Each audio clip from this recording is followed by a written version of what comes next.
আপনারা ইয়ারমুকের যুদ্ধের নাম শুনেছেন। বিষ্ণু ইসলাম এর ইন্তেকালের 4-5 বছর পরের ঘটনা। এবং যুদ্ধের এক পর্যায়ে এমন হয়েছে, খাবারের অভাবে, পানির অভাবে সাহাবারা ছটফট করছিলেন। এক ফোঁটা পানি নাই, রুহু বেরোয় যায়, পানি পানি বলে চিৎকার করছেন।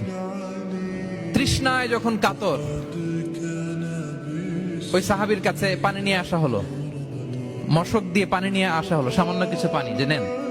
তো উনি যখন পানি খাবেন, দেখতে পেলেন যে পাশে আরেক ভাই চিৎকার করে পানি পানি, এক ফোঁটা পানি দাও, চিৎকার করছে।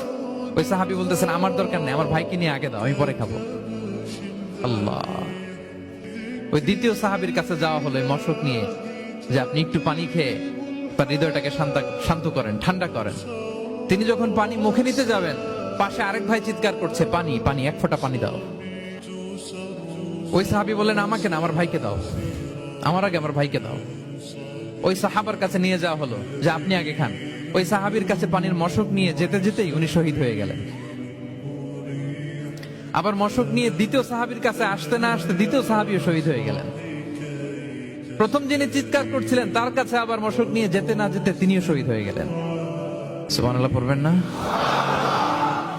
ওয়ায়ুসিরুনা আলা আনফুসিহিম ওয়ালাউ কানা বিহিম খাসাসা। নিজেদের প্রয়োজন থাকা সত্ত্বেও মুমিনরা তার অন্য ভাইয়ের প্রয়োজনকে প্রাধান্য দেয়। আল্লাহু আকবার।